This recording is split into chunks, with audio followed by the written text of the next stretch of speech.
Bien, estamos en familia. Luego hablaremos al final de esto, ¿no?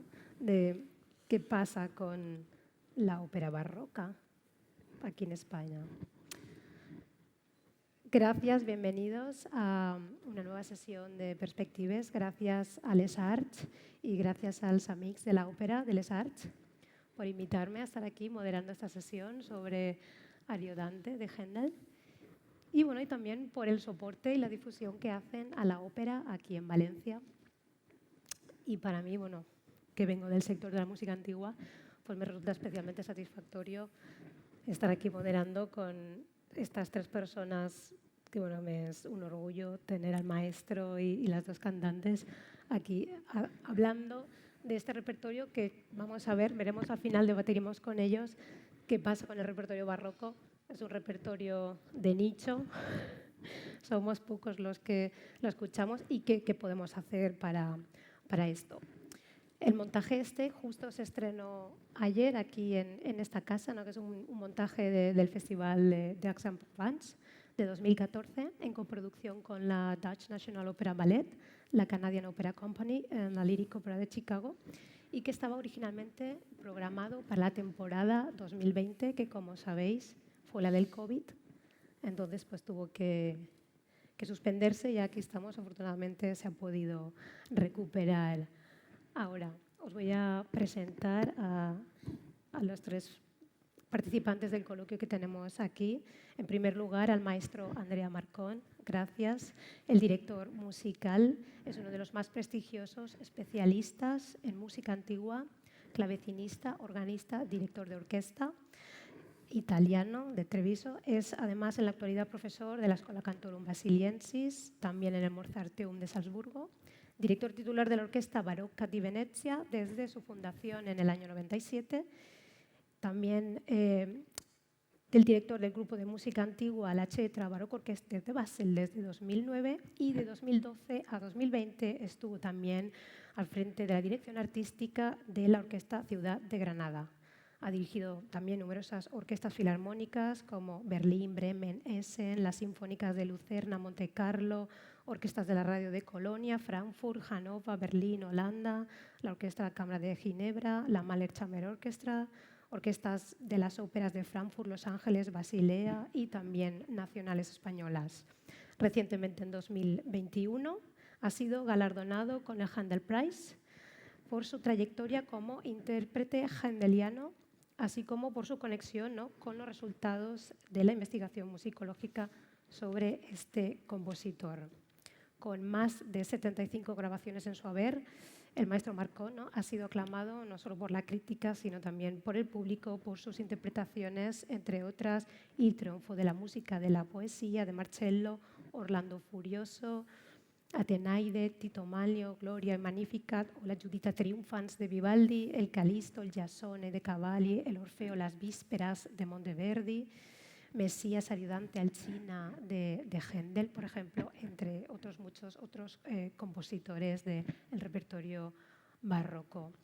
Así pues, tenemos aquí en la dirección musical de este Ariodante, ¿no?, al maestro de Seuriso, que es uno de los más prestigiosos expertos en música antigua del panorama internacional y que está debutando aquí con la Orquesta de la Comunidad Valenciana y el Cor de la Generalitat Valenciana con este título de Händel.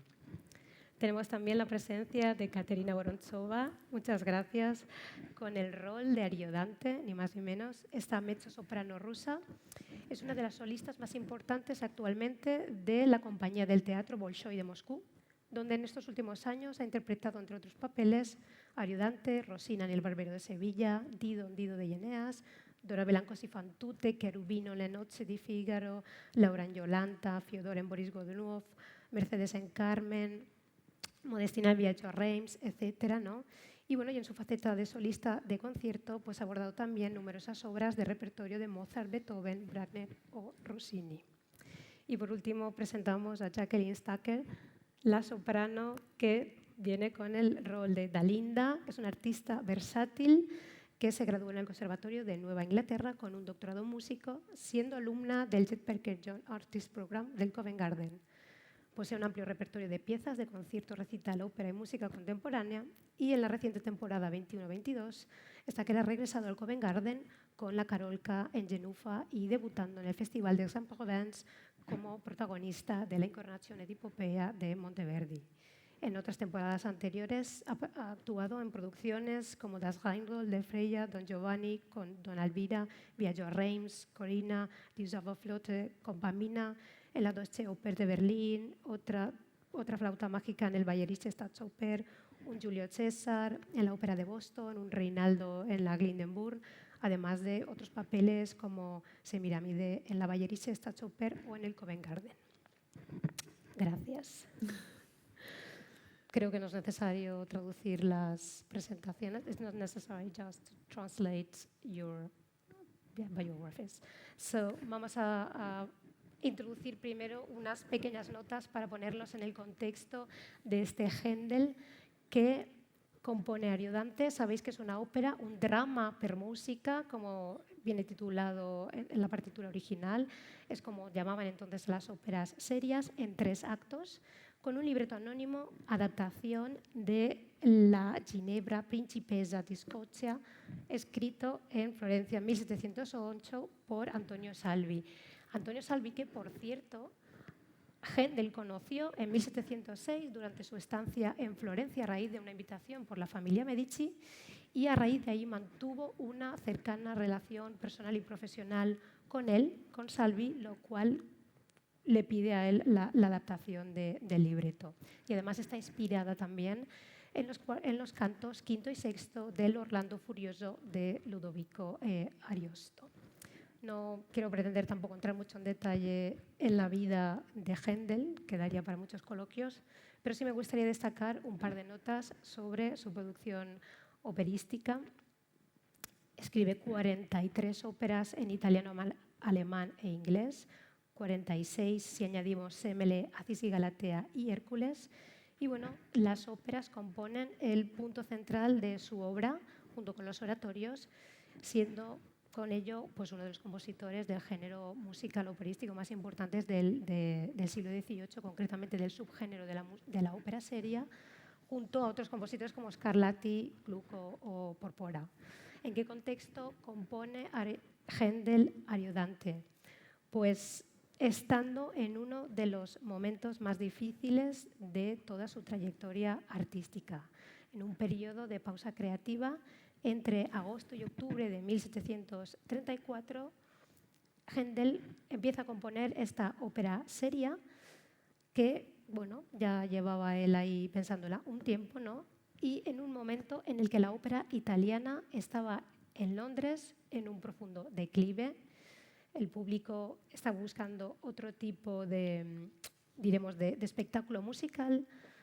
Ya sabemos de dónde venía, ¿no? Este público inglés del momento de sequía, de cuando Cromwell después había gustado muchísimo, pero ahora unos libretos que no acababan de entender porque no entendían el idioma, ¿no? Y quizás estaban un poco cansados de este tipo de óperas, ¿no?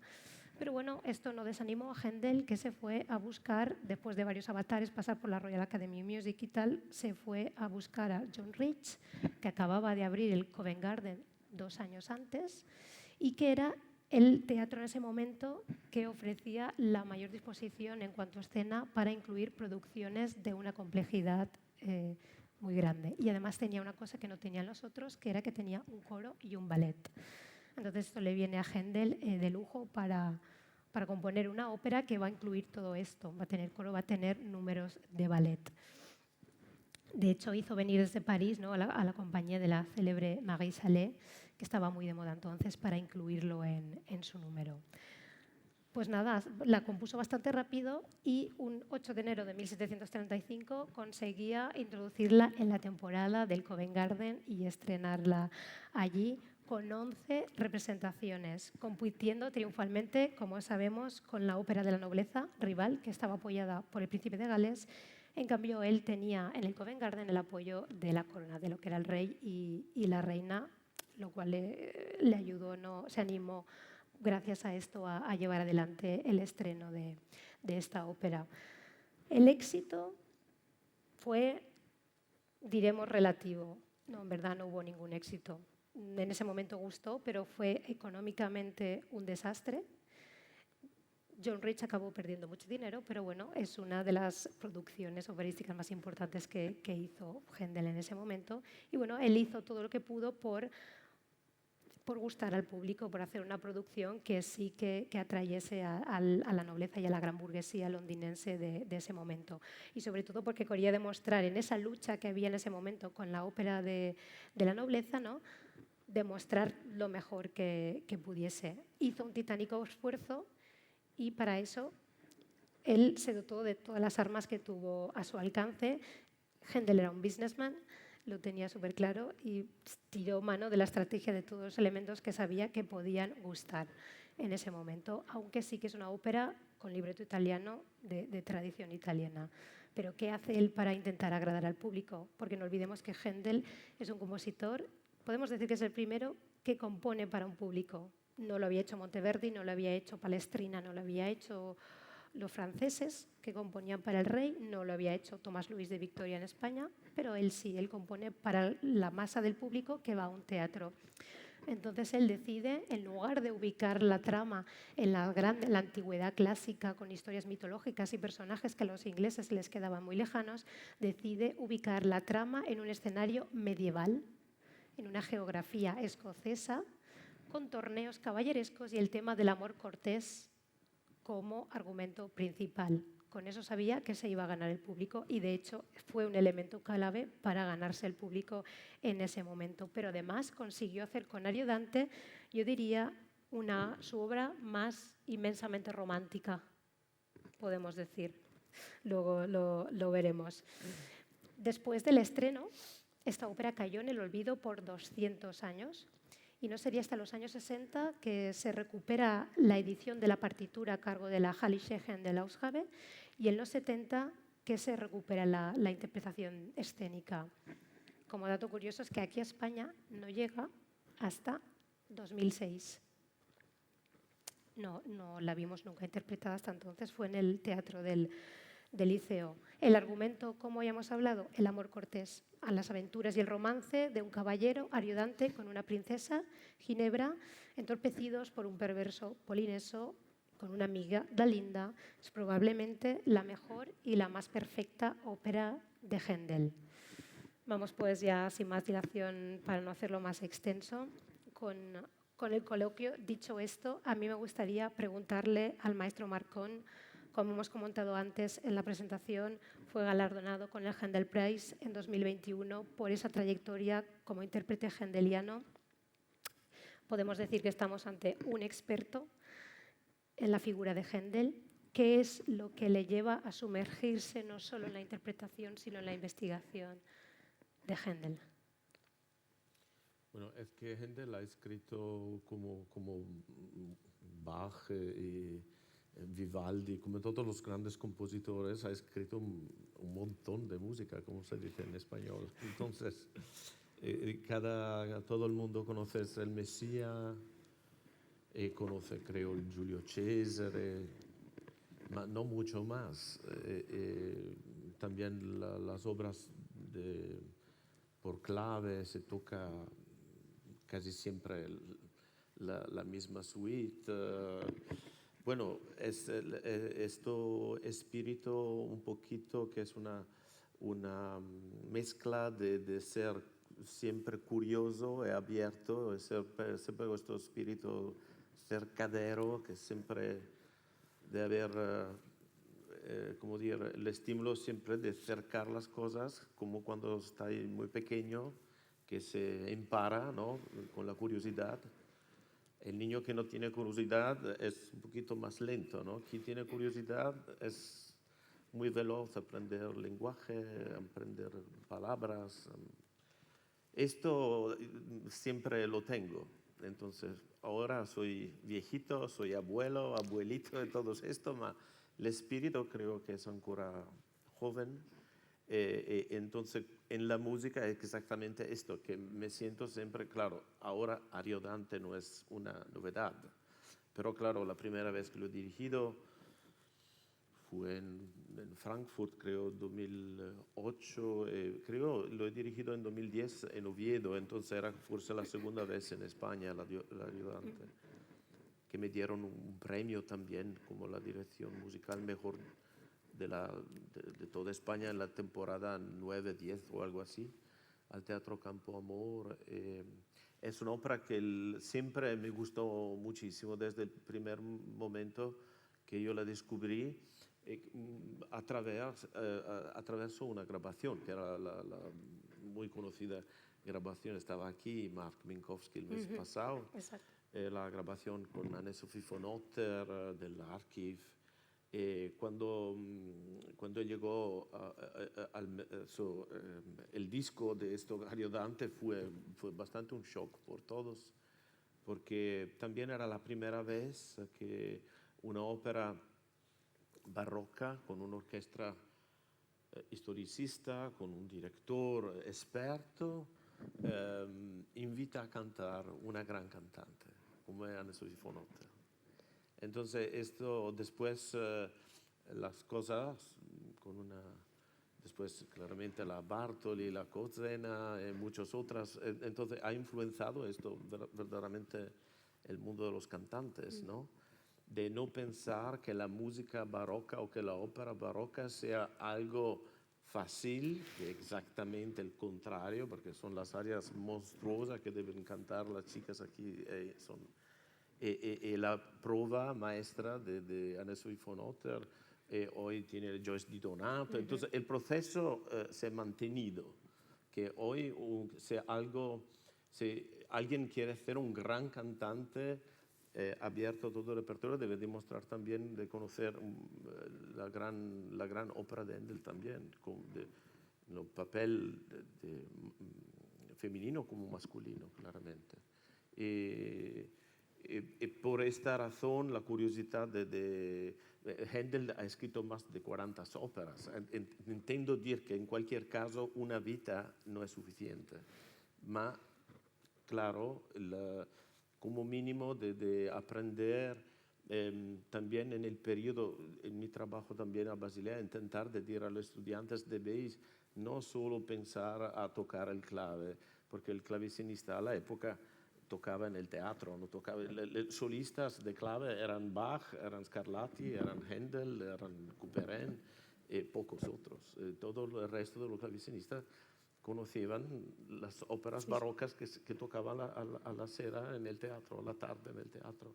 Entonces, digo siempre que cualquier clavecinista, como cualquier cantante, debería conocer el Ariodante, l'Alcina, el Tamerlano, el Siroe, cioè las 5 o 6 obras principales juntos a los 3-4 oratorios más importantes, no solo el Mesías, por haber una idea de quién era Händel, ¿no? Porque claro, si se escucha siempre la misma obra, por cierto maestra, como puede ser un Mesías, pero no es suficiente. Como decir Bach y conocer solo la misa en si menor, no es suficiente. Entonces se debe abrir un poquito más y tenemos la suerte que el repertorio es verdaderamente tan largo que si alguien tiene esta curiosidad, esto es un programa por toda la vida. Porque claramente no es solo Händel, es Händel, Rameau, Vivaldi, Geminiano Giacomelli, que lo he justo descubierto antes de venir aquí, he dirigido la premiere de Merope, después de 300 años, 280 años, la Merope que estaba cantando en Venecia, cantada en Venecia en 1724, con Farinelli, Cafariello, con un grandísimo éxito, y nunca más estaba reinterpretada. Entonces el trabajo en la ópera barroca es enorme, enorme. Debéis pensar que en la programación habitual de los teatros modernos, antes 20 años, en algunos países, Chile también hoy, no es cambiado nada, se hace la programación solo con ópera el repertorio empieza de Mozart. Entonces, vamos a decir, la ópera más antigua que tiene en una temporada, normalmente, muchísimo teatro italiano, el compositor más antiguo es Mozart. Mozart se murió en 1791. La primera ópera moderna, como la entendemos nosotros hoy, es el Orfeo de Monteverdi, 1607. Entonces, de 1607 al 1780, porque, 87, porque normalmente de Mozart también se tocan las últimas tres óperas, ¿qué es pasado? Son casi 200 años de ópera, ¿qué es pasado? Eso, Ariodante es un ejemplo magnífico, porque Ariodante es una ópera increíble, pero tiene un montón de otros. Por mí es como descubrir un cuadro nuevo, alguien que dice, aquí tenemos un nuevo, el Greco, tenemos un nuevo, no, sabes, es descubierto un Caravaggio, un Pellegrini, ¿no? ¿Comprendes? Por mí es el mismo, ¿no? Una ópera es como descubrir un lienzo que no se conocía antes, ¿no? Debe ser un poquito como la misma cosa. La música es efímera, claramente, porque no es efímera cuando se graba, porque después tiene algo que puedo escuchar en casa. A mí no me gusta mucho esto, me gusta mucho más andar a escuchar, porque la idea de hacer algo efímero, de escuchar el momento, porque la música es en el momento donde la tocamos, donde la vivemos. Después, la magia es en el momento donde tú estás presente. Ella canta Scherzi in Fida, tú tienes el pelo drito de la emoción, tiene, ¿no?, una emoción muy fuerte. Esta es la música. Entonces es arte efímera. Un cuadro, un lienzo, no, porque lo tiene, hace la foto, lo restaura, y después tiene en el museo, hace una exposición. Música es otra realidad. Es el hándicap que tiene la música. Sí, exactamente. Pero por contra, es la más transversal, es la que menos lenguaje y conocimiento necesita para recibirla. También, porque es la más directa, es el lenguaje más directo de todos. Yo estoy testimonio de cómo puede reagir un chico pequeño como un hombre maturo que nunca ha escuchado una obra de Bruckner o una sinfonía de Bruckner o de Mahler, y cuando escucha se pone de lágrimas, ¿no? Porque el impacto es esta es la música, ¿no? Es un lenguaje que no necesita. Además, yo no he estudiado música, no es importante, porque es que transmite la música inmediato, no es que necesita saber leer una partitura. Este es el problema del director de orquesta o de los músicos de la orquesta. ¿Quién escucha? Porque también olvidamos siempre, me gusta repetirlo esto siempre, los compositores no han nunca escrito la música por quien dirige o por quien canta o por quien más han escrito la música por quien escucha. O sea, la música no appartiene a los músicos, appartiene al público, ¿no? Eso es una inversión de una perspectiva. Entonces, el compositor era perfectamente consapevole que estaba haciendo algo por quien escuchaba, no por quien tocaba. Y luego otro punto a tener en cuenta, y es que ahora estamos acostumbrados a escuchar muchas cosas. La música contemporánea del siglo XX, la música experimental, el jazz. Pero en este momento, cuando el público escuchaba Händel o Monteverdi, antes nunca habían escuchado eso, era la primera vez, sus oídos estaban limpios. Entonces el impacto era mucho más grande, mucho más fuerte. Ahora, como por circunstancias, el repertorio barroco se está descubriendo y se está volviendo a interpretar, y sí que estamos menos acostumbrados a escuchar el color, ¿no?, la estética de la música barroca. Podemos escucharla un poco más con unos oídos como más puros, podemos decir, ¿no? Porque el resto de música estamos tan acostumbrados a escuchar armonías, séptimas, que nada nos sorprende al oído, ¿no? Entonces, esto es muy difícil, que el público escuche un repertorio barroco con los oídos limpios, de ser la primera vez que escuchan esa magnificencia, ¿no? Esas arias da capo tan ornamentadas y tan complejas de interpretar, cuando antes nunca habían escuchado algo similar, ¿no? De esa dificultad y de esa belleza Y bueno, y eso vosotros, bueno, cuando recuperáis repertorio barroco, tenéis esa oportunidad, ¿no?, de redescubrir en el público esa emoción primigenia que ya no tenemos. Sí.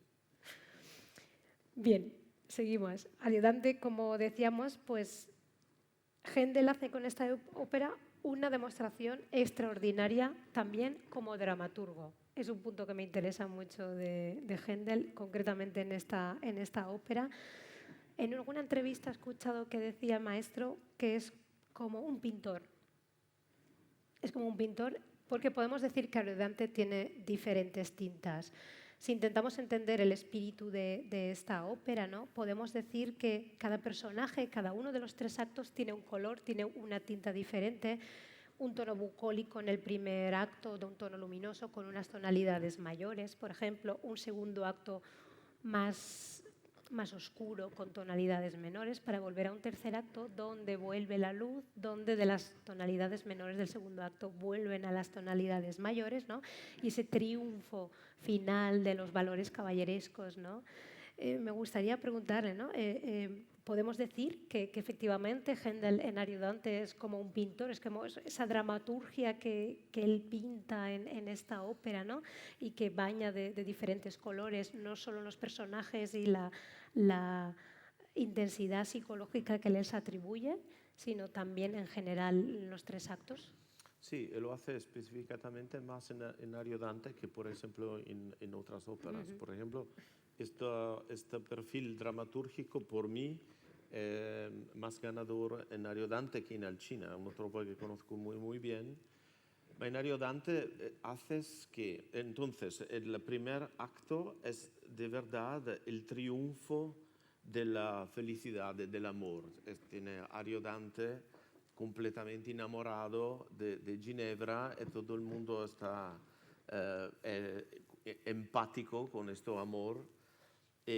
Ancora los intrigos de Polineso no han empezado, mas se comienza a capir que Polineso puede ser el personaje feo de toda la historia.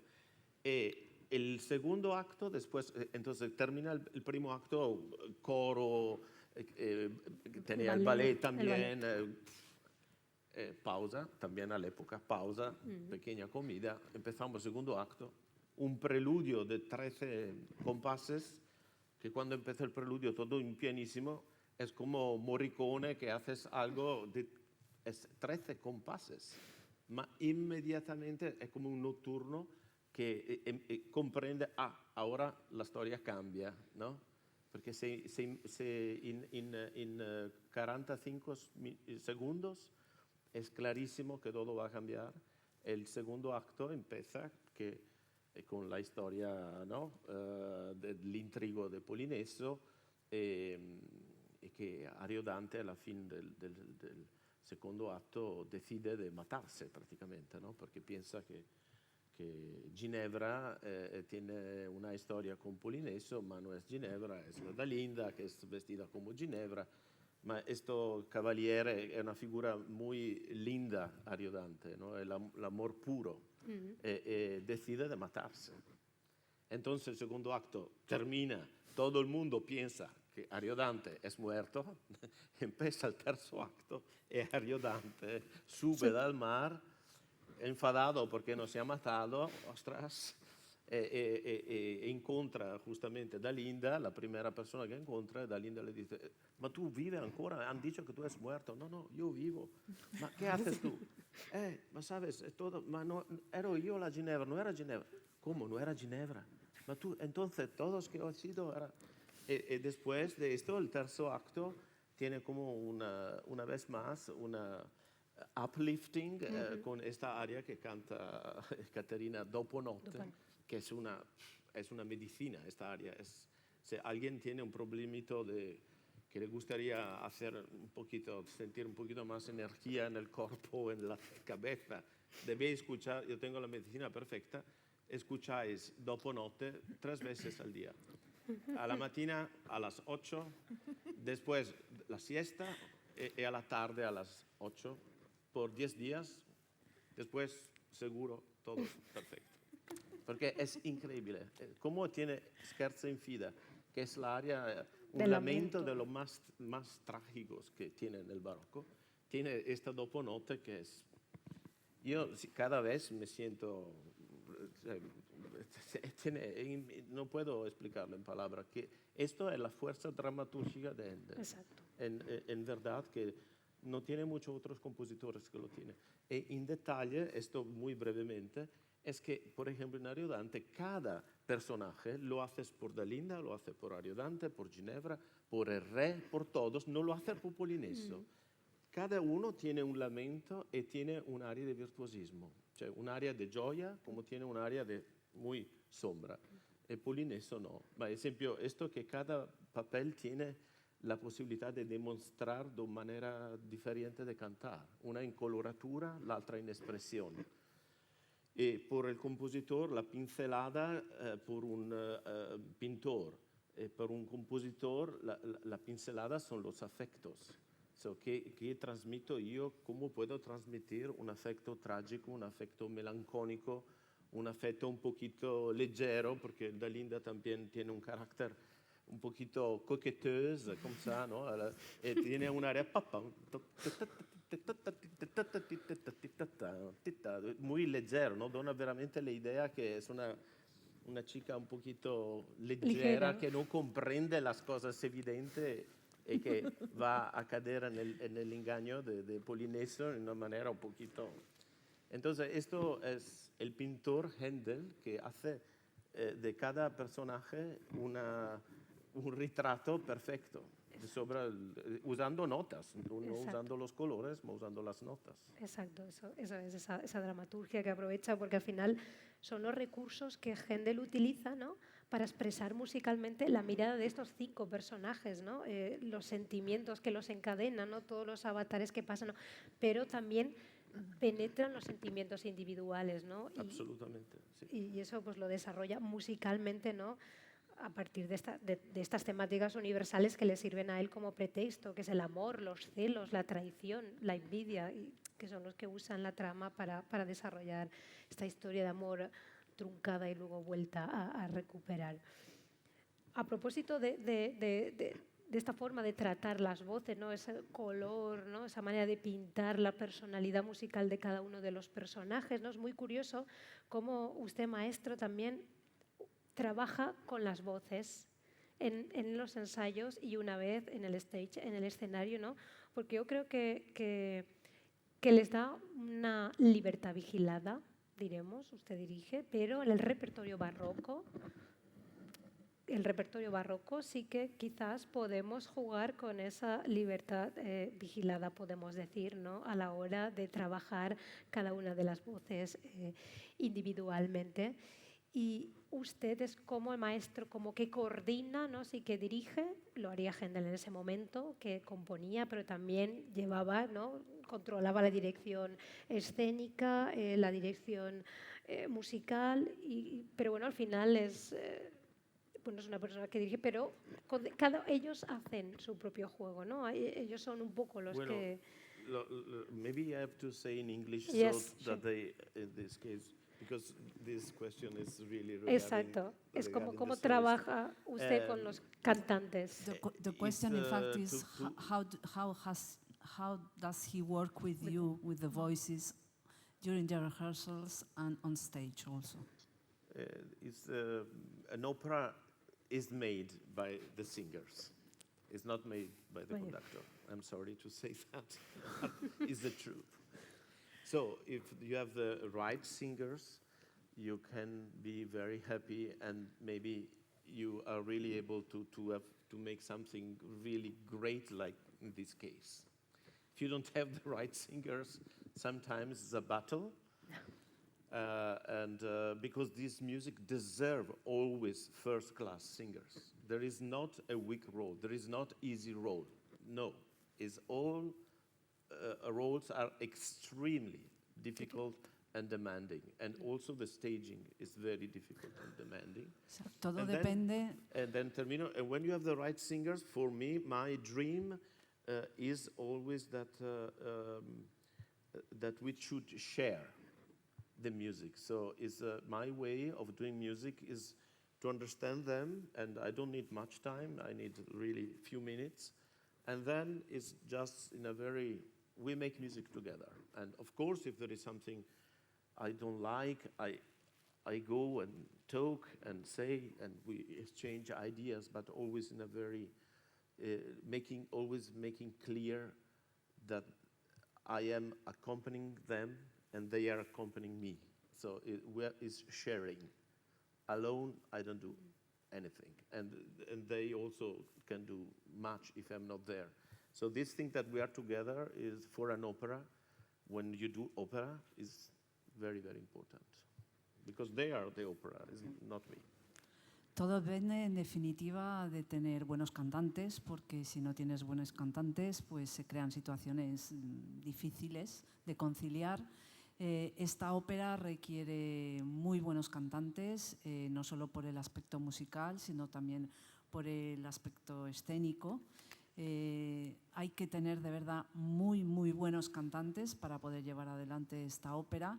Y cuando te pones a trabajar en ella, se trata en definitiva de compartir un intercambio para hacer música juntos. Ellos son los que protagonizan esa música, yo les acompaño, entre nosotros nos entendemos y colaboramos para llegar a ese fin, pero en definitiva ellos son los que tienen que realmente hacer esa dificultad posible. Es como un entrenador. Los jugadores en el campo son Messi, Ronaldo, De María, no sé qué. El entrenador Guardiola o no sé qué es, Ancelotti, está en el banquillo, no está en el campo. Exacto. Yo estoy un poquito en el campo también porque debo dirigir, no es que puedo. El trabajo mío es como el de un entrenador en el periodo de los ensayos. What does entrenador mean? He is the trainer. Trainer. Yes. Can I jump in? Yes, of course. Great. Also, I'm really sorry I don't speak Spanish. So Siento embarrassing. muchísimo no hablar español. I think there's, we're all told in conservatory to call the conductor maestro, which is, a thing that no one ever questions, and we all just call every conductor maestro. I don't do it because the word maestro means teacher. Unless I'm learning something, I do not call the conductor maestro. And I call this man maestro because I love singing Baroque music. I do it in a way that is not always stylish, but always with a lot of heart. But I have learned a lot from this person in the few weeks that we've worked together about how to make my unique approach to this repertoire more stylish, to think about tempo, to think about gesture rather than the individual notes, which in Negitosi, the Act 3 aria for Dalinda, I almost peed my pants. It was very intimidating at the time. Please don't translate that.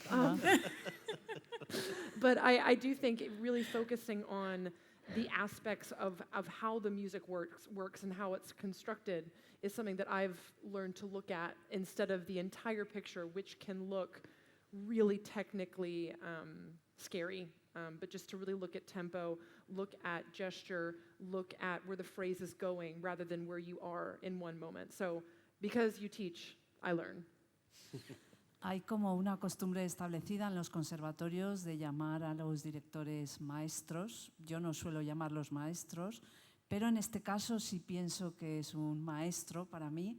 En el tiempo que he estado trabajando con él he aprendido, yo que he trabajado bastante el barroco, una forma de trabajar muy distinta, no fijarme en la técnica desde un punto de vista del conjunto, sino trabajar cada pequeño detalle, ya sea en el gesto, en la intención de la frase, en el tempo, cada uno de esos aspectos, porque realmente siento que he aprendido muchísimo y es por lo que sí que creo que él es maestro, un profesor para mí. Ekaterina. Yes, I would like to say something because a lot of things was already said, so I have no much left. I would like to say that the music of Handel and in general Barocco is really a kind of freedom, a kind of improvisation, but freedom and improvisation in perfect collaboration with maestro. So it's not so easy, but when you have a conductor who understands you, who sees things exactly like you do, so it becomes a joy, a pleasure to perform. Se han dicho ya muchas cosas y la verdad es que no me queda mucho por decir, pero sí quisiera decir que trabajar una obra como esta de Händel o el barroco en general implica improvisación, implica también una parte de preparación para hacerlo. En este caso, cuando puedes hacerlo con un maestro que te da la libertad para poder hacerlo, y que te entiende, te comprende y se puede trabajar juntos, es verdaderamente un placer poder cantar así y poder aprender durante la interpretación. De hecho, las páginas de Ariodante poseen nada más y nada menos que 28 arias. 28 arias, algunas de las más difíciles de interpretar. Más los coros. Más los coros, Son exacto. 34 números Sí, musicales exacto. con los Con los balletos. ballets, sí, 34 números Sí, musicales. muy difíciles. Arias en concreto, casi todas da capo. Y son, de hecho, de todo el repertorio de Händel, las más difíciles de interpretar de todas las óperas que tiene. El estilo es exuberante y de una ornamentación extraordinaria, ¿no? Tenemos ejemplos como un depurado canto spianato de la cavatina, Cuidamor, Selu Linguaggio, por ejemplo, ¿no? Demostraciones de canto ornamentado como con Lali di Costanza, Dopo Notte, por ejemplo, que es una ópera que hemos comentado, hay una aria que hemos comentado antes, páginas muy vigorosas y heroicas como el aria Tú prepararte a morir y Cecanote, al final, heroica podemos decir, o expresivas y enternecedoras como la gran aria, la más famosa que ha comentado el maestro antes, ¿no? La más grande expresión, o diremos, de patetismo y de tristeza, que es el aria Scherza in Fida, ¿no? Que es un aria que, según el tempo a la que se lleve la dirección, durante 10-12 minutos más o menos, es una aria extensa, como vemos, y que es un gran lamento, es el gran lamento de Ariodante, cuando va a suicidarse al descubrir esta traición. Luego sabemos que no ha muerto, pero en ese momento es como el suicidio de Ariodante, ¿no? Y que causa en el espectador un gran impacto por los colores que utiliza Händel en la orquestación, el fagot obligato, por ejemplo, que le da una textura única. A mí me gustaría preguntar a Ekaterina y a Jacqueline qué dificultad añadida, qué particularidades tienen estas arias tan ornamentadas que posee Ariodante. Por ejemplo, Ariodante en este caso interpreta pasajes en los que recorre una tesitura de 2 octavas juntas incluso, que es de una dificultad tremenda. Which are for you the difficulties, the special characteristics and difficulties of your arias? You want to go first since you have more arias? The most difficult part is that the emotional range of Ariodante's role is so large that you have this scale going from up to down during all the whole opera, and you cannot relax for a whole second. O sea, una de las grandes dificultades del rol de Ariodante es que está todo el tiempo cantando con una amplitud de agudos y graves todo el tiempo arriba y abajo y no tienes ni un momento de pausa para poder descansar. Yeah, and that's also what I love about this role. So it's highly emotional. For me to sing Ariodante, it's like to live a whole life on stage. Y al mismo tiempo eso es lo que me gusta de este rol, porque es muy motivador y es como vivir toda una vida durante el tiempo que estás en el escenario.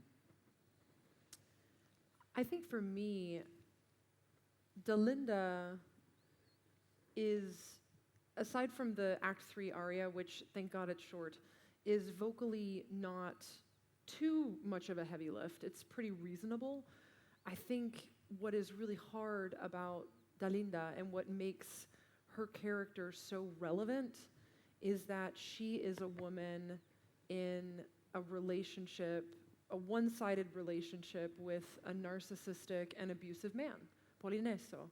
And she doesn't see that for so much of the opera. She is assaulted, at least in this production, and is stuck in this system where she has no power. And, you know, I'm always, I don't know if you want to translate that, because I have more to say. Quizá para mí, al margen de la parte escénica, que tiene su dificultad, puede que no sea excesiva, pero está ahí, la parte vocal, en este caso, en esta producción al menos, para mí la dificultad reside en que el papel de ella es una persona a la que violan, a la que atracan, digamos, en su digamos, más puro aspecto de mujer y que se encuentra sin ningún tipo de poder ante eso ni capacidad de reacción. I think in opera, I'm very passionate as a singer that opera is very relevant to everyday life. Hansel and Gretel is not some fairy tale. It is about food insecurity for children. La Boheme is about a bunch of chuckleheads living in New York City. Some of them are sick. They're all poor and trying to make it as artists, and they're all miscommunicating and having these really weird relationships. And Ariodante is really about these systems of power, at least for me, and I see that with Dalinda, who is stuck in this patriarchal system, and she just can't get out of it. And for me, in a society where we are focused on mental health, where, you know, there are all kinds of political issues even going on right now, this could not be more relevant. The question of who has the power and what are they doing with it? And for me, to sing as beautifully as I can, when I think about the fact that my character is abused and mistreated and assaulted over and over again, and at the end of the opera, it's kind of it. It doesn't improve for her. You know, maybe other characters, Ariodante maybe grows up a little bit. The king, I guess, stays however he is. Ginevra, you know, empowers herself. But Dalinda, it's just more of the same bullshit. Sorry, can I swear? I'm sorry. Yo soy una persona que vive la ópera con muchísima pasión y creo que veo en la ópera mucho más de lo que se ve a simple vista. Óperas como Hansel y Gretel, una ópera que parece para niños, tiene un mensaje mucho más profundo. Lo mismo ocurre con La Boheme, donde parece que hablamos de amor, pero realmente estamos hablando de pobreza, de una situación muy concreta.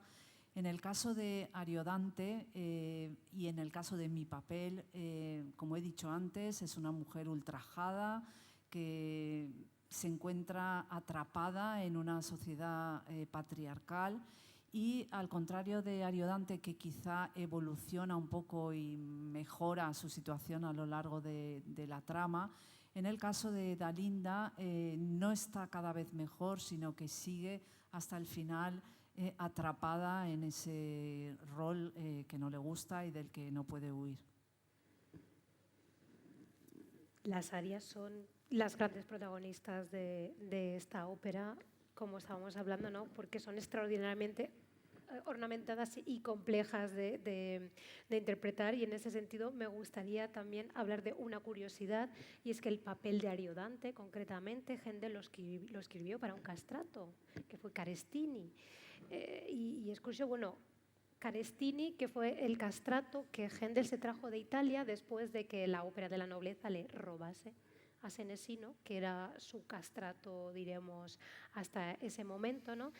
Y bueno, y él escribe este papel para él, ¿no? Y tenemos que entender, estar en el contexto de lo que representaba un castrato, y esto viene a colación de las arias y sobre todo los duetti que tienen las obras, en concreto estas, ¿no? Porque Es muy curioso que en ese momento había una gran rivalidad en el escenario entre el primo uomo, que era Castrato, y la primadonna, que bueno, el papel principal femenino, a ver cuál de los dos se llevaba más protagonismo, era más famoso. De hecho, hay incluso anécdotas de algunos que se enzarzan en disputa en pleno escenario, en plena representación. Y bueno, y es muy curioso porque en este momento ellos, los castrati, eran como estrellas del rock, verdaderamente. Eran tan estrellas del rock que eran como el Star System, para que lo entendamos, como si ahora vienes a cantar pues Lady Gaga o algo similar. Y cuando subían al escenario, si las arias de la ópera en cuestión no les gustaban, ellos decidían libremente interpretar otra de las arias que tenían en su repertorio, lo que llamaban arie di baule, ¿no? Que tenían como en su repertorio 3 o 4 arias ahí recurrentes con las que se habían hecho famosos. Y entonces, pues, como el público, en este caso el público inglés, no entendía la letra del libreto, no sabía muy bien qué es lo que estaba pasando en el argumento, en la trama de la ópera, pues no pasaba de nada si de repente pues el castrato decidía cambiar una aria e interpretar otra que le gustase más, porque le permitía mayor lucimiento sobre el escenario, ¿no? Entonces, a mí me resulta curioso, ¿no? Me gustaría preguntarle a Caterina, ¿no? ¿Qué representa, ¿no? Llevar al frente un papel que ahora, como estamos tan desconectados de esa realidad del momento, se nos queda como quizás un poco difícil de entender la importancia de ese tipo de rol, ¿no? O sea, me gustaría preguntarle a Caterina, ¿cómo afronta este tipo de roles desde su propia experiencia, ¿no? O cómo se imaginaría si ella tuviese la libertad, aprovechando que tenemos aquí el maestro, de hacer lo mismo, decir, esta ya no me gusta, voy a cantar otra, no pasa nada, el público no se entera, canto otra, no pasa nada. ¿Esto sería posible hoy en día? ¿Qué podríamos hacer con esto? Eso es la realidad de lo que pasaba en ese momento.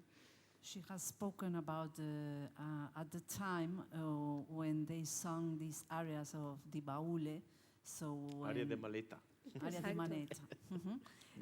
When they didn't want to sing that aria, they could sing another one that they were used to sing. So how do you feel about it? Would you do this? What do you think about this possibility? That's really difficult.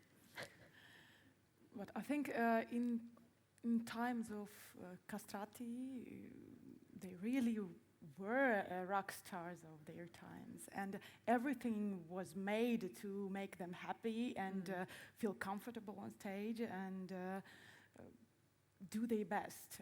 And en aquella época, efectivamente, los castrati, como hemos dicho, eran verdaderas estrellas de rock y todo se hacía en torno a eso para que ellos se sintieran cómodos y estuviesen contentos cantando. And nowadays, it's far more difficult because we had a very complicated staging, the very complicated psychologism in each opera of Handel. So we are not static on stage. We are every time doing something on stage, and we cannot totally concentrate on contact with maestro and on singing without controlling everything. So it's really hard to combine this. Hoy en día tenemos unas direcciones de escena muy exigentes, estamos constantemente en movimiento y haciendo cosas. Eso no nos permite siempre estar en contacto a lo mejor con las indicaciones del maestro y tampoco con la parte psicológica concentrados 100%, por tanto es mucho más difícil. And though we must perform this in appropriate way and to do everything, well, almost everything that castrati was able to do in their times, and so it requires a lot of strength, a lot of, especially for me, it's a huge responsibility to sing Ariodante, because I think that the public waits for these effects that made castrati in their times? Para nosotros hay que intentar transmitir el rol con esa misma fuerza que transmitían los castrati. En mi caso concreto es una gran responsabilidad interpretar este rol de Ariodante porque creo que el público espera justamente ese efecto que conseguían los castrati cuando interpretaban el rol. ¿Puedo añadir una? Por favor. Bueno, el discurso, porque esto siempre se repite, también le he visto en artículos, que la gente verdaderamente no sabía bien qué era la historia de Ariodante, que estaban cantando. Eso no es totalmente verdad, porque el libretto veniva sovente, muchas veces era printado en italiano y con la traducción en inglés a la época. Por ejemplo, Ariodante, el libretto de Ariodante es italiano e inglés. Entonces, el texto del libretto, como también en 19, en la ópera del 800, en la ópera moderna, el libretto es Traducido. importante. Y la gente se estudiaba antes de andar a la ópera y después. El libretto era seguro caro, no era, Sí. se compraba y estaba en la biblioteca después. Y también toda la historia el Orlando Furioso en Italia todo el mundo conocía el Orlando Furioso porque era el texto de las historias por los chicos, los niños y todos. Esto era el material principal de los libretos de ópera barrocas. Exacto. Entonces la gente también se no compraba el libreto en Italia, algo sabía quién era Ginevra, quién era Ariodante, quién era Orlando, Rinaldo, etcétera, etcétera, etcétera. En Inglaterra, bueno, no lo sé, pero creo que, bueno, el libreto estaba traducido entonces. Sul tema de los castratos, quiero decir al público una cosa que también no muchas veces se piensa esto. Porque cuando hablamos de castratos, siempre pensamos a hombres con voz agudas, como soprano. Bueno, los cantantes castrados, como lo habíamos escuchado, tenía mínimo 2 octavas de extensión, Farinelli más. Pero como hoy también los contratenores tiene sopranisti y tiene contraltisti y tiene mezzosopranisti. Por ejemplo, el Carestini era más o menos que hoy, digamos, es un mezzosoprano. No es un verdadero papel de soprano. Farinelli es un poquito más agudo. Senesino, contralto, toda la parte de Senesino es un parte de contralto. Si preguntas a un sopranista de hoy de cantar un papel de Senesino, no puede. Entonces, hoy se debe exactamente mirar si quiere donar el papel de un contralto a un cantante sopranista controtenore. Tenemos los contratenores sopranistas y los contratenores que cantan más bajos. Es un aspecto también interesante. Y la última cosa que quiero decir es que de verdad es pasado con Carestini y Händel un choque en la Alcina. Sí. Porque la área muy conocida Verdi Prati, que hoy es una de las más conocidas, a Carestini no le gustó el área porque Carestini quería cosas brillantes con muchas notas, una área tan plana simplemente con una melodía magnífica donde no se podía lucir. Exactamente, él no podía demostrar todo su virtuosismo.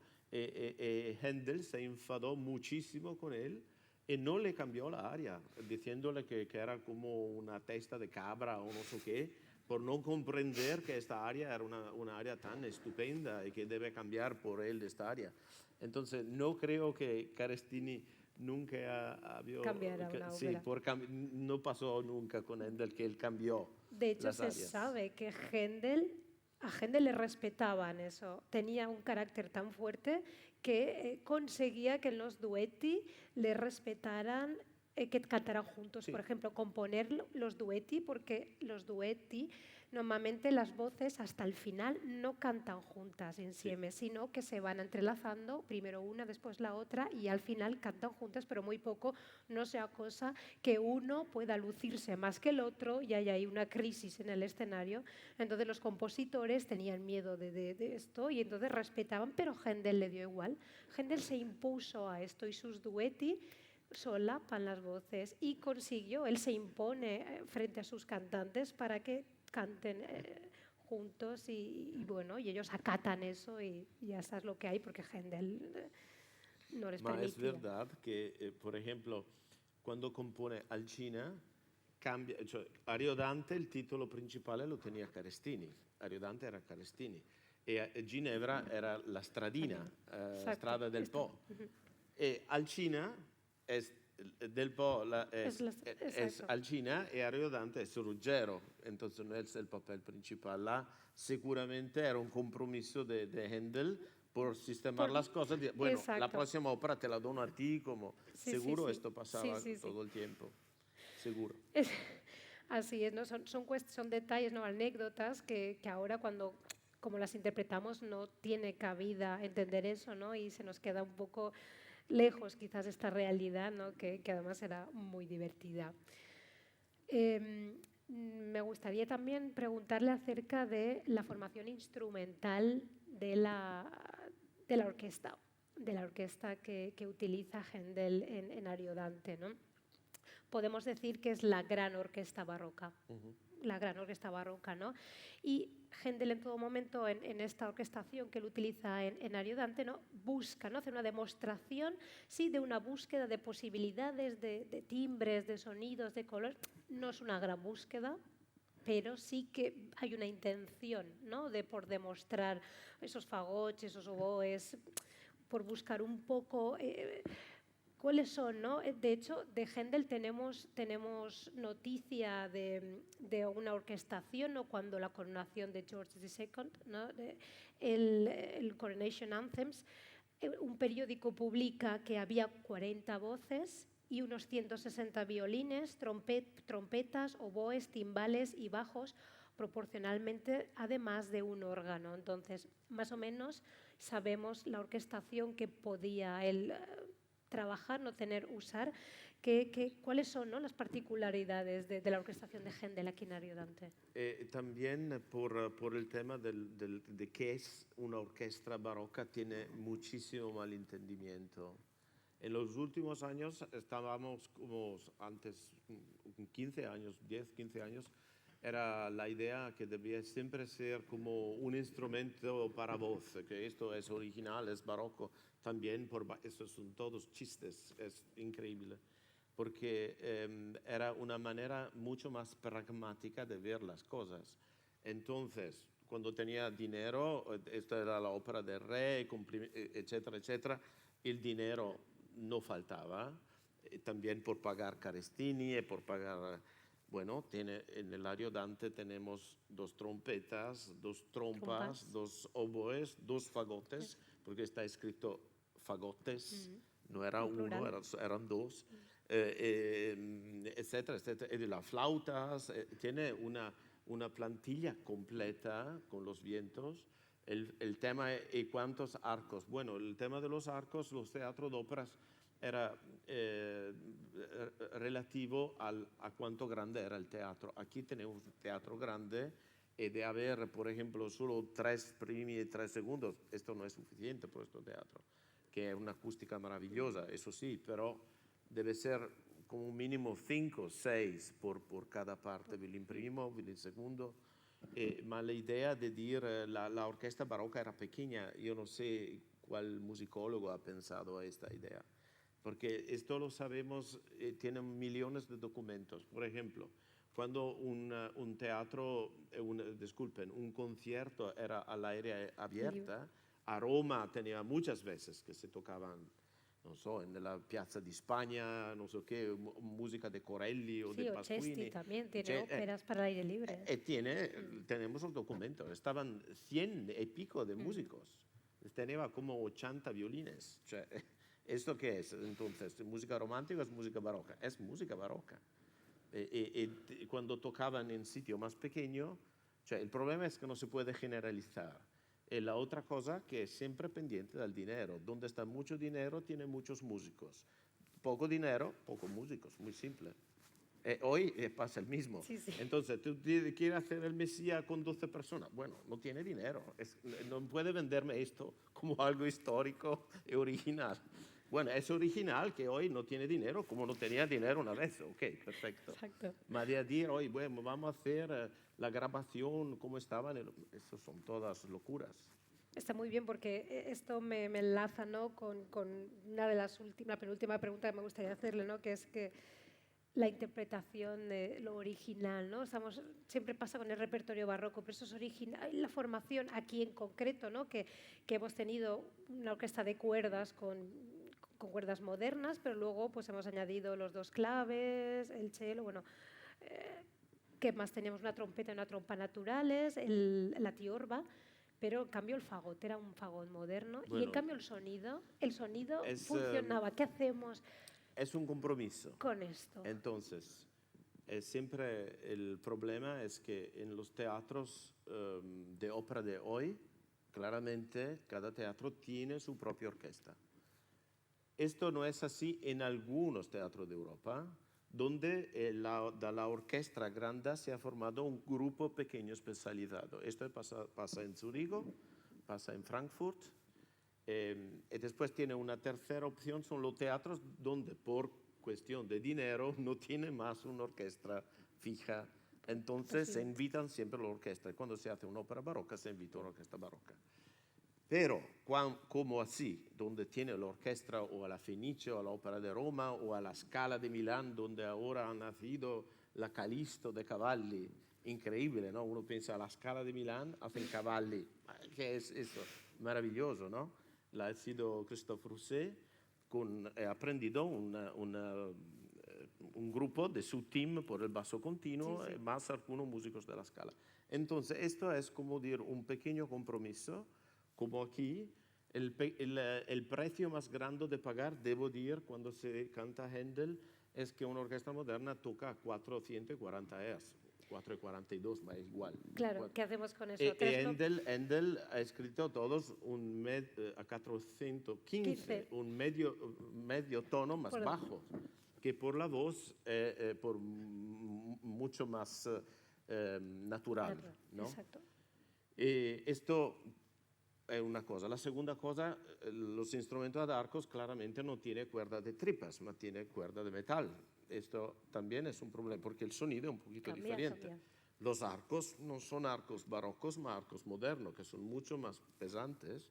Entonces, una articulación es mucho más difícil por haberla claramente. Sí. Entonces, después, esto es mi trabajo de mirar con una orquesta moderna, tocando Händel, cuánto yo puedo sacar de esta orquesta. Esto es mi trabajo. Y nunca yo lo sé, cuando empiezo, no sé dónde está el límite.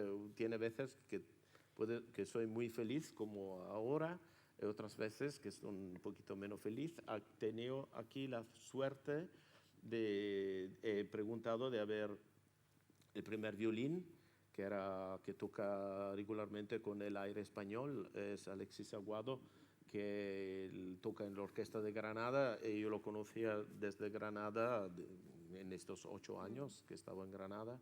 He aprendido toda la banda del basso continuo, entonces los dos clavecinistas, la tiorbista, el violoncellista. Y esto claramente ayuda porque la ópera barroca es llena no solo de arias, es llena de recitativo seco. Entonces, esto también es un problema si no tiene músicos acostumbrados con los recitativos secos. Eso puede ser una pesadilla por el director, porque esta flexibilidad de reagir a la palabra y todo, porque yo claramente no dirijo los recitativos, porque no es nada más erróneo de dirigir los recitativos, solo los recitativos acompañados, pero nunca los secos, ¿no? Exacto. Entonces, era un compromiso, como siempre se hace con la orquesta moderna, pero es un compromiso que se puede aceptar si el resultado es alto a la fin, ¿no? Porque con las voces también tenemos este dilema, ¿no? La colocación más natural, menos natural. Sì, No sé si... sì, disculpe. Sorry, no, podemos... Just same for the voices, just so para la colocación. The natural one, just the Baroque style, how you get this approach for the Baroque style in the voice. Uh-huh. I mean, do you mind if I go first? Yeah. Great. You do mind? No. No, it's fine. Okay. I don't want to be pedantic, but I think about the words that we use for things, right? Maestro, I think about that. Opera means work, right? I mean, it's a work, right? It's a thing that we're doing, and it doesn't mean lavoro. It's not exactly that, but I do try to think of the whole entire thing. And I guess I've got a pretty modern sensibility and a pretty big American mouth, but I do think that, I have to bring who I am as an actor. Someone gave me this job, so I don't want to put my voice in a box. I certainly don't want to put my personality in a box, but I do think that, Baroque music, it's, these plots that don't make sense, and she's a witch, but also the Queen of Damascus. How is that possible? But you have to sing it with all of your blood and all of your guts and all of your organs, and everything is in there. And now there are elements of style, of course, but I do think that to sing Baroque music stylishly does not mean to sing it without emotion, does not mean to sing it without the imperfections of the human voice. So I try to sing it. I'm a little messy. I color outside the lines a bit. But I do think that what is important, however you vocally do it, you have to put 5,000% of your heart into this music, because it's the same 20 words. You have to make it special. You have to make it different. The thought, I mean, I'm singing in Italian, but I'm thinking in English, right?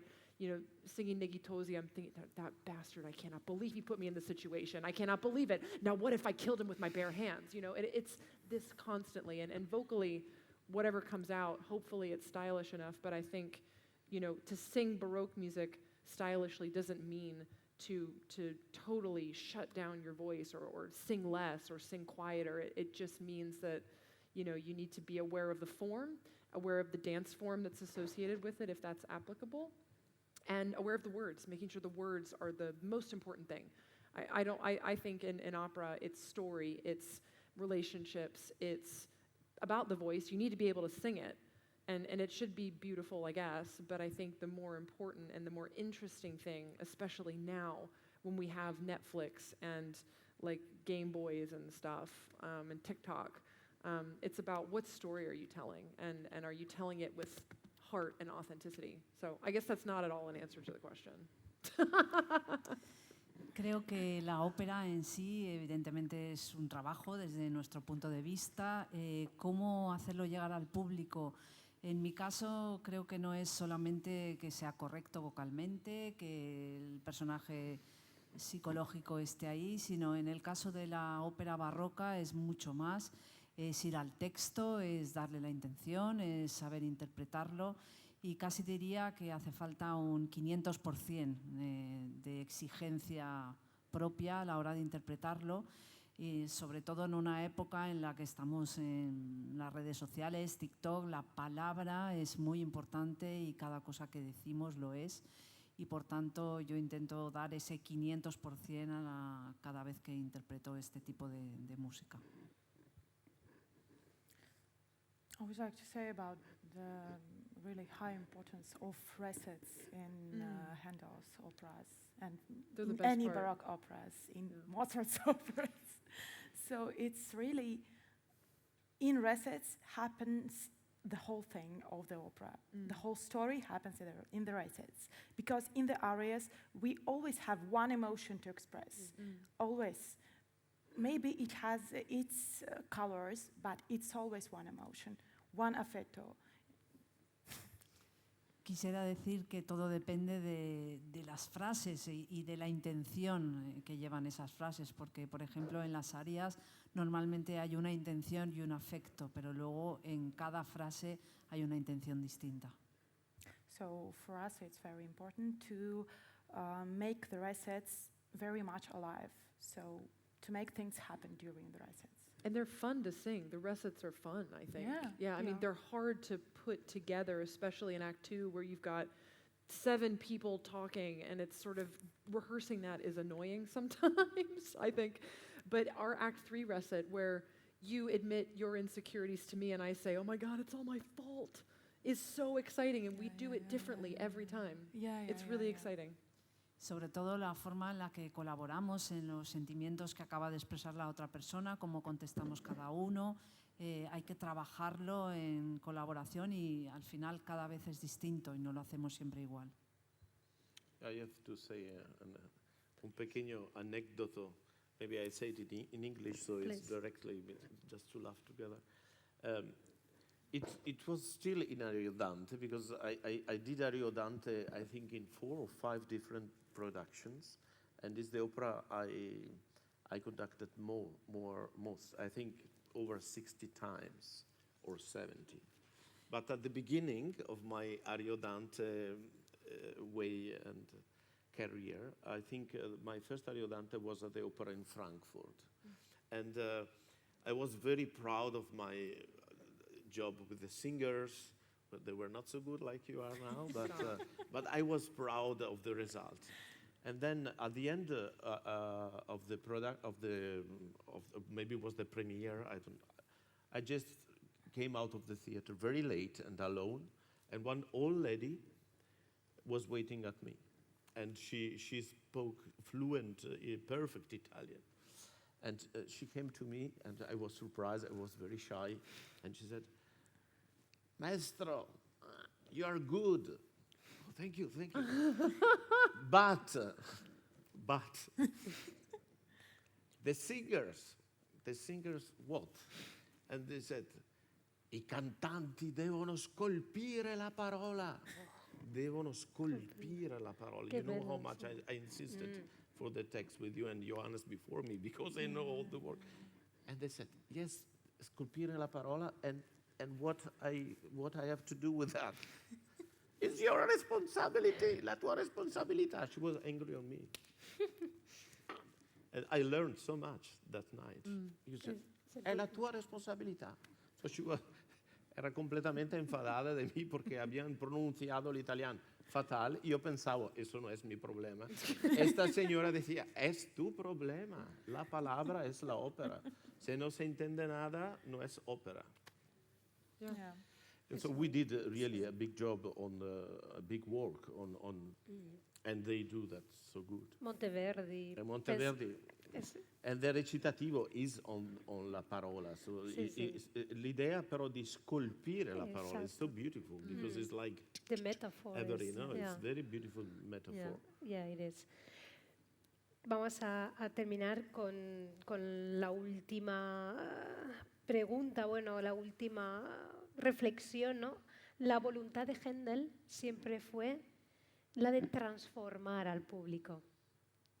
Sí, tiene esta frase fantástica que ha dicho después el Mesías. ¿La conoces Sí, esta? sí, exacto. Él se la tiene, Sí, sí. dila, es No la fantástica. tengo, no la tengo, pero Que alguien esta- le ha dicho, un lord de no sé qué, le ha dicho, Mr. Handel, the entertainment was so great. exacto. Y Y él dijo, no es entretenimiento. los entretenimientos movimientos. estaba so fantástico. Esto entretenimiento que era el Mesías, creo, ¿no? Sí, sí, era Mesías. Respondió, no, No, por es- mí no es una cuestión de entretenimiento. entretenimiento. Por mí es de hacer que el hombre que escucha va a ser mejor, Mejor. después que Exacto. ha escuchado mi música. Exacto. Esa voluntad de That's transformar. Handel. He said, "It's not entertainment. I don't want to make entertainment. My hope is that who listen to my music will be a better man Yeah. after that he listened to my music. Yes. A better, incredible." I would have fallen in love with him. That's Yes. so beautiful. Yes. Dice, yo me habría enamorado de él. No, es que Handel, más que otros compositores, es empático. O sea, tú, cuando estás, y esto dirigiendo por 65 o 68 veces Dario Dante, cuando decide de matarse, o cuando él encuentra, o cuando dicen Ariodante è morto, siempre pasa algo sobre... siento siempre una emoción en Scherzo in Fida, en Doponotte, en Neguitosi. Es Händel. Eso es Händel. Él pasa el mismo cuando cantamos el Mesías. Es exactamente el mismo. Exacto. Eso que es una aspiración, a nivel aspiracional es maravilloso, ¿no? Entonces, creo que podemos, ¿no? terminar aquí, ¿no? con esto, ¿no? El repertorio barroco, ¿no? Podemos aspirar a transformar al público a partir del repertorio barroco, ¿no? Que creo que tiene unos matices, unos colores, ¿no? Yo creo que tenemos como esa arma, ¿no? Eso especial que podemos decir aquí por último para cerrar este coloquio, ¿no? Para defender esa necesidad de los espacios, en los teatros de ópera, que se programen más óperas barrocas, más repertorio barroco, ¿no? Educar a la audiencia, al público en el consumo del repertorio barroco, ¿no? Porque tiene un poder de transformación, creo, muy especial, ¿no? que debemos aprovechar. ¿Qué pensáis, ¿no? ¿Qué podemos abanderar para defensar este tipo de repertorios, los tres? No, por mí, seguramente es que tenemos la chance en el repertorio barroco, mucho más que en el repertorio que viene después, de descubrir cada vez algo nuevo que nos conocemos. Claro, esperando que no se hace siempre el ayudante o siempre el Giulio Cesare. Exacto. No, tiene 44 óperas. Si yo pregunto, ¿habéis escuchado una vez el Ciro de Händel? El Ciro es una ópera fantástica que nunca se ha hecho, creo, en España. Entonces, el facto es que cada vez que se hace música barroca, es justo hacer las óperas populares, casi siempre tiene una chance enorme de hacer una ópera que no está en un disco, que la gente está en teatro, escucha por la primera vez, también porque hace la regía mejor, porque es una ópera nueva que nadie ha escuchado, entonces no puede hacer regía locas de cosas todas transfiguradas, porque otra vez la gente no comprende nada. ¿Comprende? Esto es la chance que tiene la música barroca, que no es una música del pasado, es algo muy, muy actual, por el facto que es como que cada ópera es algo que se toca por un descubrimiento. Esto no pasa con Wagner, no pasa con Puccini, no pasa con Verdi, no pasa con todos los otros. Con el barroco, sí. What is the positive thing, according to you, of the Baroque opera, and why should the theaters include it every time more and more? Oh my God. It is the best music, okay? I've gotten to play a character, as I referenced before, I was in Rinaldo at Glyndebourne. She is the Queen of Damascus and also a sorceress. Okay, it was the best role I've ever played. I felt so powerful. So you've got these insane plots, but I think what Handel does better than any composer I know, and my other specialty in classical music is contemporary music. So Hense, Addis, George Benjamin, things like this, and some premieres as well. I think what Handel does is his music is not gendered. I never sing his music and say, yeah, that's for a woman, right? It is so human. You hear Mi Lusinga from Alcina, and I always think about the moments in my life of where I really messed up, where I really betrayed someone or let someone down. You listen to Verdi Prati, and you think about a world beyond the one that you're in. I mean, at least I do. For me, it is music that it reaches so far into all, you know, I'm a woman, I'm a wife, I'm an American, I'm all these different things, and I have all of these identities, but underneath all of that, there's something about Handel's music that makes me feel like a human being, and it's so universal. So in a time where, you know, we are really, as a society, a global society, dealing with issues of social justice and equality and all of the, you know, isms of systemic bias, don't we need music that makes us feel connected to each other and makes us feel like there maybe aren't as many differences as we think there are? Creo que es la mejor música para mí. Yo he interpretado también Rinaldo. Mi experiencia, aparte de la música barroca, es en la música contemporánea, más moderna, pero creo que en la música barroca es donde está verdaderamente la parte más humana. Händel era un compositor que no hacía distinciones desde mi punto de vista entre lo que era un papel para mujer, un papel para hombre. Él veía realmente el aspecto humano detrás de ese rol. Y creo que en una sociedad en la que vivimos actual, en la que hay tantas cuestiones, tantos problemas, la globalización, ¿qué hay más bonito que sentir que lo más importante es la parte humana de las personas? I think for me, the best thing about Barocco and about Handel is the emotional actuality, that it's also so contemporary emotionally. Yeah, and our main aim is to make people feel something. If people sometimes cry or smile listening to our singing, watching our playing, we are happy. Creo que lo más importante para mí en Händel es la parte emocional y que al mismo tiempo es muy contemporáneo. Nos hace sentir hoy en día igual que sentirían las personas. Para nosotros ver a alguien en el público que sonríe o que llora es algo muy bueno, muy positivo. Quiere decir que sienten lo que estamos intentando transmitir. At the end, Gigi, al final lo que trata es universal. ¿No? The questions are universal. Es universal. Los tiempos de hoy son maduros por afrontar este repertorio, porque ahora tenemos también la confianza de comprender el tema de los tiempos. Tenemos los cantantes, porque antes 20 años no tenía los cantantes, o 15 años no tenía cantantes. Era ópera barroca, era igual ópera super aburrimiento. Entonces, la primera cosa, yo hablando con los registas antes 25, cuando he empezado a dirigir ópera, decía, ¿qué vamos a cortar? Sí, sí. Era la primera pregunta, porque siempre era barroco, aburrimiento devastante. Y que no es esto, porque cuando escucha el Ariodante, el primer acto es 1 hora y 5. Cuando terminamos el primer acto, todo el mundo dice, ostras, me has pasado 1 hora, ¿cómo es posible? Porque cuando lo haces bien, que comprende los tempos, que comprende los colores, todo que hemos explicado ahora, es una música que va súper veloz, porque es una música viva, no es algo muerto, no es un trabajo de ser de arqueología musical, vamos, no, es una cosa viva de hoy.